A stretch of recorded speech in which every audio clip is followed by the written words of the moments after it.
Assalamualaikum warahmatullahi wabarakatuh. Pemirsa, hari ini giliran saya Putri Viola yang akan menemani Anda di One on One on the Spot.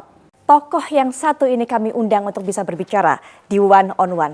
Saya mengenal beliau sebagai sosok yang begitu passionnya, begitu besar, luar biasa, komitmennya juga di dunia olahraga. Sehingga mungkin ini ya yang membuat beliau ini begitu keras saat memotivasi para pemain dan sepertinya juga sudah siap menerima hujatan kritik dari semua warga negara Indonesia. Ketua Umum PSSI, Bapak Erick Thohir. Pak Erick, bisa tidur nyenyak, mimpi indah setelah Indonesia menang dari Arab Saudi? Belum. Kok belum, Pak? Kan belum tuntas kerjanya. Kan targetnya bukan menang per game, tapi bagaimana kita bisa dapat kesempatan untuk kualifikasi Piala Dunia. Sama seperti waktu itu kita kerja keras untuk meloloskan tim Olimpiade, ya itu target utamanya. Walaupun memang apapun hasilnya kita harus tetap bangga karena kita belum pernah waktu itu ranking 4 Asia untuk U23. Ya. Dan kita bisa bermain untuk kualifikasi Piala Dunia. Tapi ya namanya bola, selalu ada drama. Selalu ada drama, itu dinantikan juga. Tapi alhamdulillah akhirnya Indonesia berhasil meraih kemenangan perdana di grup C ini, Pak. Dari digulung Jepang 0-4, kemudian selisihnya tidak terlalu lama, kemudian berhasil membalikan keadaan, menunjukkan kekuatan, membuktikan atas Arab Saudi. Evaluasinya apa yang dilakukan oleh tim, termasuk juga tentunya Pak Erick terus memantau proses itu? Ya, sejak awal kan saya selalu bilang bahwa kita mau coba maksimal lolos Piala Dunia. 15 poin yang kita harus dapatkan untuk bisa di ranking 2. Memang ada perhitungannya waktu itu. Bisa nggak kita mendapatkan poin cepat, kira-kira 8 poin kalau kita menang sama Bahrain, menang sama China. Ternyata meleset, ya meleset. Dan China itu game yang paling krusial misalnya. Ya, menurut saya ini yang kita yakinin, bukan berarti kita melihat China setengah mata. Mereka juga kemarin juga bikin kejutan. Tapi kembali kan dengan kualitas pemain yang ada, ya memang kita harus punya optimisme. Kita lihat aja berapa sih negara Asia yang punya pemain yang bermain di Eropa. Ya, mungkin nomor 1 Jepang, betul. Nomor 2 Korea, mungkin kita bisa masuk top 5. Artinya apa? Kualitas pemainnya ada, dan sehingga itu ya harapan yang kita mungkin juga bisa dibilang euforia atau terlalu tinggi, tapi dengan data-data statistik yang ada, ya mestinya the game melawan China itu merupakan kesempatan emas. Ya. Dan tentu kalau sama Jepang, saya rasa memang kita kalah kelas jauh lah. Mereka nomor 1 di Asia, 15 di dunia.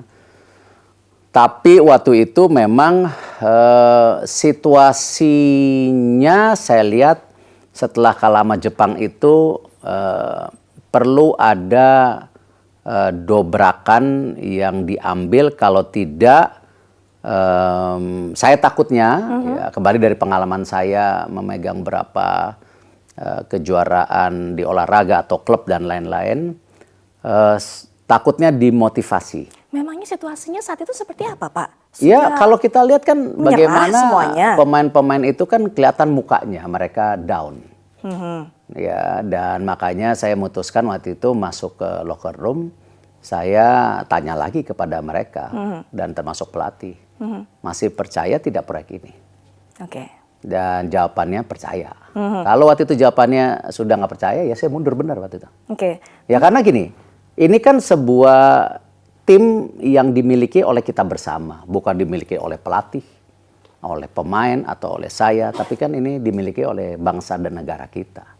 Jadi ya koreksi secara menyeluruh waktu itu ya harus menjadi sesuatu pemikiran, tetapi tentu bertahap. Tapi hari itu saya harus ambil call membangunkan mereka. Dan kalau saya lihat sih sudah lama ya kita nggak ngelihat dengan tim yang ini bermain kayak kemarin. Betul. Ya. Artinya manjur, Pak, tadi. Ya, saya tidak bilang itu karena saya, tapi itu karena semuanya mengevaluasi mereka harus kembali di tracknya gitu. Tapi dan bahkan saya dengar mereka ada meeting sendiri antara pemain. Hanya pemain saja? Ya, ya, tanpa pelatih? Tanpa pelatih. Oke, para pemain semuanya hanya yang menghuni starting 11? Bukan hanya naturalisasi? Semua. Karena ini tim lah. Ini kan tim. Kan saya selalu bilang sepak bola itu bukan permainan 1-2 orang. Yang waktu itu juga pernah disalahartikan waktu di Asia Cup. Oh, seakan-akan saya menuju satu individu. Tidak, saya cuma mengingatkan sepak bola itu bukan permainan 1-2 individu. Tetapi tim harus terpadu, fokus dengan formasi taktikal yang sudah diberikan, dan mereka tinggal improvisasi di situasi lapangannya. Gitu. Menarik ini Pak, kalau tadi Pak Erik katakan para pemain punya inisiatif buat kumpul sendiri, mungkin menyemangati satu sama lain. Ini motornya siapa inisiatifnya? Sang kapten? J. Indes. Pak Erik melihat dia cukup... Tidak, saya nggak mau terlalu dalam. Tapi menjalankan tugas sebagai seorang kapten. Ya, capable? Ya, J ini saya rasa nggak hanya di Indonesia ya, di banyak negara Asia kalau mereka mendapatkan pemain J Indes itu anugerah. Karakternya baik, leadershipnya luar biasa, permainannya.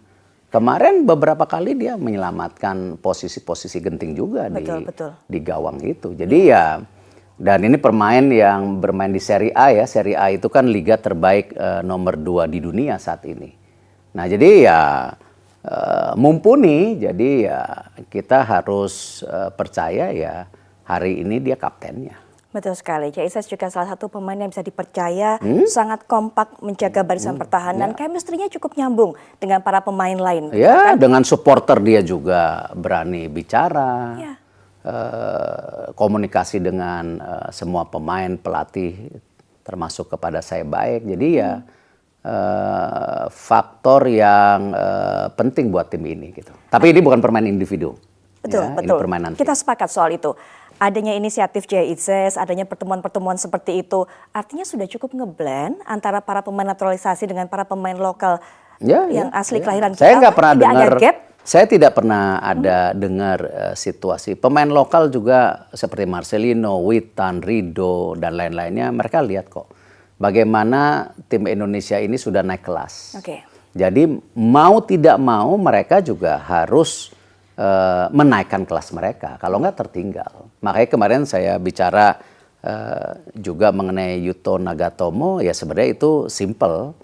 Buat saya bagaimana Yuto sampai hari ini bisa in shape, ya karena memang dia siapkan dirinya dengan baik. Nah itu yang saya ingatkan untuk seluruh pemain, termasuk di luar negeri, termasuk yang di dalam, karena kelas kita sudah naik, ya aktivitas tambah individual skill itu mereka harus lakukan. Apapun caranya, saya kan masing-masing. Kan ini kan ininya mereka, panggungnya mereka. Gitu.